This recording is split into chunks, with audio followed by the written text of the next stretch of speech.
పరాభవనామ సంవత్సరంలో తులారాశిలో జన్మించినటువంటి వారికి ఆదాయం 5, వ్యయం 14, రాజ్యపూజ్యం 6, అవమానం 3. గమనించుకున్నట్లయితే ప్రధానంగా బాగా శుభ ఫలితాలను ఇచ్చేటువంటి రాశులలో ఒకటైనటువంటిది ఈ యొక్క తులారాశి. నిజంగా చెప్పాలంటే అదృష్టం తోడై ఉన్నటువంటి రాశుల్లో ఈ యొక్క సంబంధించినటువంటి తులారాశి ఒకటే అని చెప్పవచ్చు.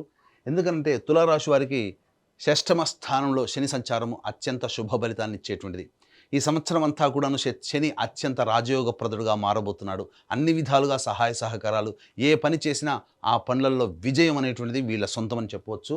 ఇక రాహు కూడాను పంచమ స్థానంలో సాధారణమైనటువంటి మిశ్రమ ఫలితాలను ఇస్తాడు కాబట్టి పెద్దగా ఇబ్బంది పెట్టేటువంటి గ్రహం కూడా కాదు.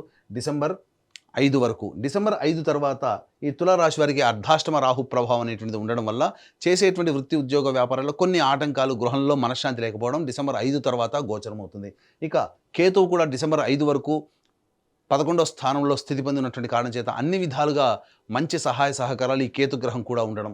అంతేకాకుండా నవమ స్థానంలో ఈ యొక్క సంబంధించినటువంటి గురుగ్రహము మే 31వ తారీఖు వరకు సంచారం చేస్తున్నటువంటి ఈ కారణం చేత ఈ యొక్క తులారాశిలో జన్మించినటువంటి వాళ్ళు ప్రధానమైనటువంటి గ్రహాలు అన్నీ కూడా అనుకూలంగా ఉన్నటువంటి ఈ కారణం చేత ప్రధానంగా కుజ సంచారం కూడా అప్పుడు చాలా అద్భుతంగా ఉంటుంది ఏప్రిల్ అండ్ మే నెలలో. కాబట్టి ఈ సంవత్సరం ఉగాది నుంచి మే 31వ తారీఖు వరకు ఉన్నటువంటి సమయాన్ని వీక్షించేటువంటి ప్రేక్షకుల్లో అందరూ కూడా ఈ తులారాశిలో జన్మించినటువంటి వారు వినియోగించుకోవచ్చు.